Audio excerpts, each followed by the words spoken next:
Hello everyone, welcome to our channel SP education. This is Pravagya और अपनी आज की क्लास में हम लोग करने जा रहे हैं इंडियन पॉलिटी को। इंडियन पॉलिटी, अब आप लोग ये वीडियो देख रहे हैं तो बेसिकली हमें पता है कि इंडियन पॉलिटी एग्जाम के लिए कितना रिलेवेंट रखता है। बहुत रिलेवेंट सब्जेक्ट है, प्लस अगर आप एक बार इस सब्जेक्ट को अच्छे से कवर कर लेंगे तो यहाँ पे गलती के चांसेस जो है वो बहुत कम हो जाते हैं। ठीक है, हम अपनी आज की क्लास में जो टॉपिक लेंगे that is framing of the और मेकिंग ऑफ द कॉन्स्टिट्यूशन, हम ये चीज डिस्कस करेंगे। ठीक है, और इंडियन पॉलिटी में जैसा कि मैंने आपको बताया कि अगर आप लोग ये सब्जेक्ट एक बार अच्छे से पढ़ लेते हैं, ठीक है, पूरा सब्जेक्ट अगर हम अच्छे से गो थ्रू कर लेते हैं तो यहाँ पे गलती के चांसेस बहुत कम हो जाते हैं। तो मैं कह के चलूंगी कि ये सब्जेक्ट जो है कंपैरेटिवली इजी सब्जेक्ट है। हिस्ट्री बहुत से बच्चों को बोरिंग लग सकता है, जो है हमें डेट्स याद करनी पड़ती हैं, बैटल्स याद करनी पड़ती है, बट यहाँ पे ये सब्जेक्ट उसके अपोजिट आप लोगों को काफी इंटरेस्टिंग लगेगा अगर आप इसको प्रॉपरली अच्छे से समझ के चलेंगे।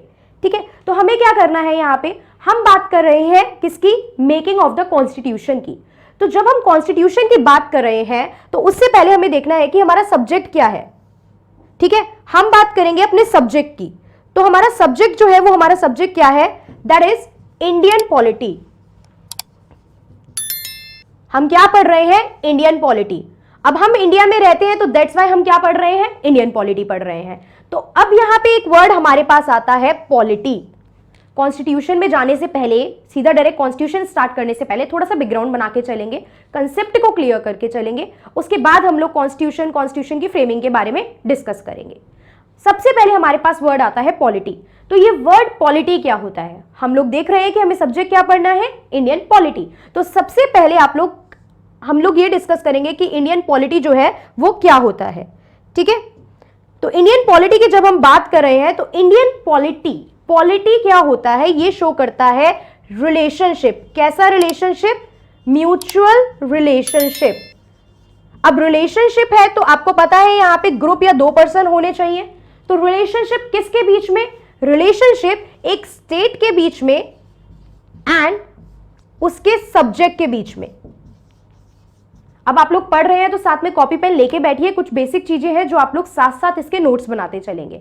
ठीक है, जब हम बात करें पॉलिटी की तो पॉलिटी क्या होता है, it refers to a mutual relationship between state and its subject. Now the question is, ये स्टेट क्या है और स्टेट के सब्जेक्ट क्या है।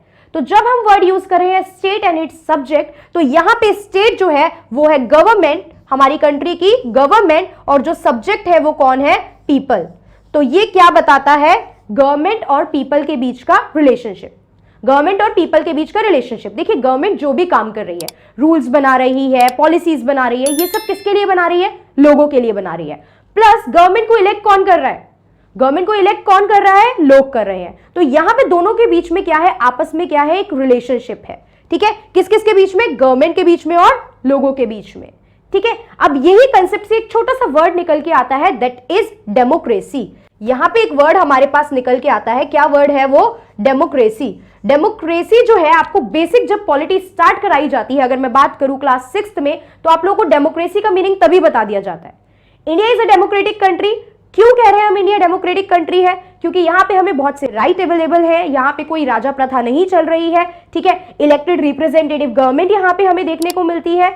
तो डेमोक्रेसी का बेसिक मीनिंग अगर हम देखेंगे तो डेमोक्रेसी का मीनिंग होता है, it is a government that is to the people, for the people, by the people. क्या है डेमोक्रेसी, अगर हम मीनिंग की बात करें तो democracy is to the people, for the people and by the people, यानी लोगों का, लोगों के लिए एंड लोगों के द्वारा शासन। अब अगर थोड़ी सी फैक्चुअल बात की जाए तो ये जो मीनिंग है, ये जो डेफिनेशन है, ये किसने दी है, ये दी है अब्राहम लिंकन ने। Democracy is to the people, for the people, by the people, ये किसने दी है, अब्राहम लिंकन ने। अब एक कंट्री में डेमोक्रेसी बनी रहे, डेमोक्रेसी इंश्योर रहे, इस चीज के लिए गवर्नमेंट के बहुत सारे अलग अलग ऑर्गेन्स, गवर्नमेंट के बहुत सारे पार्ट वर्क कर रहे हैं। अब उन गवर्नमेंट के मैं ऑर्गेन्स की बात करूं तो वो गवर्नमेंट के ऑर्गेन कौन कौन से हैं।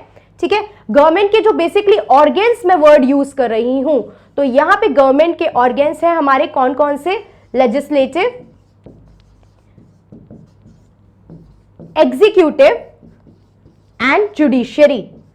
Legislative, executive and judiciary. अब बहुत से लोग जो है वो पहले से पॉलिटी पढ़ के आए हैं। ठीक है, आप कंपटीशन के हिसाब से भी तैयारी करके आए हो, बहुत से बच्चे हैं जो बिल्कुल नए हैं, बिल्कुल फर्स्ट क्लास ले रहे हैं, जिन्हें बैकग्राउंड बिल्कुल भी क्लियर नहीं है, तो यहां पे हम उन बच्चों के हिसाब से एक एक वर्ड डिस्कस करके चलेंगे जो भी हम लोग यहां पे लिख रहे हैं, ठीक है। तो मैं मान के चलूंगी कि अभी आपको ये चीजें नहीं पता है, लेजिस्लेटिव, एग्जीक्यूटिव एंड जुडिशरी क्या है ये आपको नहीं पता है। जिन्हें पता है वेरी गुड, वो लोग इस वीडियो को एक रिवीजन की तरह देखेंगे। बट जब मैं बात कर रही हूं लेजिस्लेटिव, एग्जीक्यूटिव एंड जुडिशरी की, तो देखो ये ऑर्गन जो ये हम लेजिस्लेटिव देख रहे हैं, ये लेजिस्लेटिव बेसिकली क्या करता है, ये करता है लेजिस्लेटिव लॉज बनाने का काम। क्या करता है? लॉ बनाने का काम। क्लियर? उसके बाद जो एग्जीक्यूटिव है ये क्या करते हैं, ये करते हैं लॉ को इंप्लीमेंट करने का काम। क्या वर्ड है हमारे पास? इंप्लीमेंट करने का काम। उसके बाद आती है जुडिशरी। जुडिशरी क्या करती है? जुडिशरी करती है जस्टिस इंश्योर, कि जस्टिस प्रॉपर डिलीवर हो। ये क्या करती है? कि जस्टिस की डिलीवरी प्रॉपर हो। अब ये सारी चीजें हम लोग डिटेल में आगे जब कॉन्स्टिट्यूशन पढ़ेंगे तो पढ़ेंगे कि एग्जीक्यूटिव, लेजिस्लेटिव एंड जुडिशरी क्या होते हैं, इनके क्या फंक्शन है, ये क्या काम कर रहे हैं, इनके पास क्या पावर है और क्या चीजें हैं जो ये नहीं कर सकते हैं। बट अभी के लिए हमने देखा ये जो बेसिकली ये काम कर रहे हैं ये कौन इंश्योर करता है, ये सारी बातें कहां पे मेंशन है, ये सारी बातें मेंशन है कॉन्स्टिट्यूशन ऑफ इंडिया में। ठीक है, ये सारी बातें कहां पे मेंशन है? कॉन्स्टिट्यूशन ऑफ इंडिया में। तो अभी हमने क्या देखा? अभी हमने देखा पॉलिटी क्या होता है, हमें जो सब्जेक्ट पढ़ना है वो क्या पढ़ना है? इंडियन पॉलिटी पढ़ना है, ये हमने देखा। इंडियन पॉलिटी में हम बात करते हैं गवर्नमेंट की और लोगों की आपसी रिलेशन की, म्यूचुअल रिलेशनशिप की।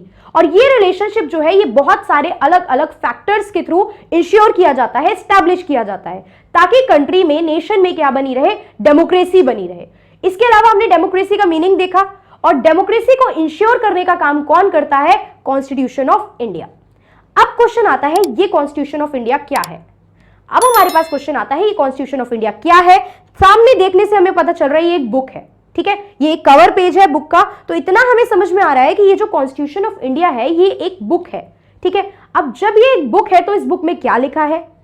अब यहां से आज की क्लास में हम लोग थोड़ा सा बैकग्राउंड चलेंगे, बैकग्राउंड में चलेंगे। जैसे मूवी देखते हैं ना कि अभी प्रेजेंट चल रहा है, फिर वो थोड़ा सा बैक में जाके आपको पिछले सालों की कहानी सुनाता है एंड देन फिर आपको प्रेजेंट में लेके आता है। तो आज की क्लास मूवी का वही पास्ट वाला काम करेगी।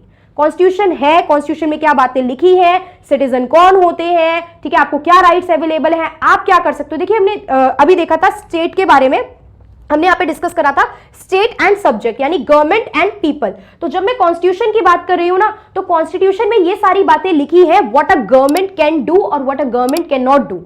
एक सरकार, जो सरकार है प्रॉपर, वो क्या कर सकती है और वो क्या नहीं कर सकती, ये बातें भी कॉन्स्टिट्यूशन में लिखी है। उसके अलावा ये जो लोग हैं ये क्या कर सकते हैं और ये क्या नहीं कर सकते, ये बातें भी कॉन्स्टिट्यूशन में लिखी है, ठीक है। वही जब हमने यहां पे बात की लॉ बनाना, लॉ को इंप्लीमेंट कराना और जस्टिस को इंश्योर करना, तो लॉ की जब हम बात करते हैं, अच्छा आप लोगों के नॉलेज में भी कॉन्स्टिट्यूशन को हटा देते हैं, हमें नहीं पता कॉन्स्टिट्यूशन के बारे में, बट बहुत सारे कानून हैं जो आप लोगों के नॉलेज में होंगे। जैसे कि हम बात करें चाइल्ड लेबर, एक लॉ है, आपको पता है चाइल्ड लेबर के बारे में कुछ लॉ बना है, प्रॉपर नहीं पता डिटेल, बस ये पता है कि कोई लॉ है और सजा होती है अगर इस चीज में हम इंडल्ज होता है कोई पर्सन तो। इसके अलावा डोमेस्टिक वायलेंस है।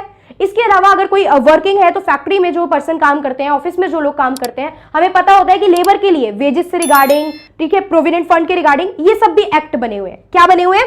एक्ट बने हुए हैं। तो एक्ट क्या होता है ये तो बाद में देखेंगे, बट ये जो एक्ट बने हैं ये लॉ बने हैं। क्वेश्चन आता है ये सब भी तो लॉ है, तो क्या ये सारे लॉ कॉन्स्टिट्यूशन में लिखे हैं?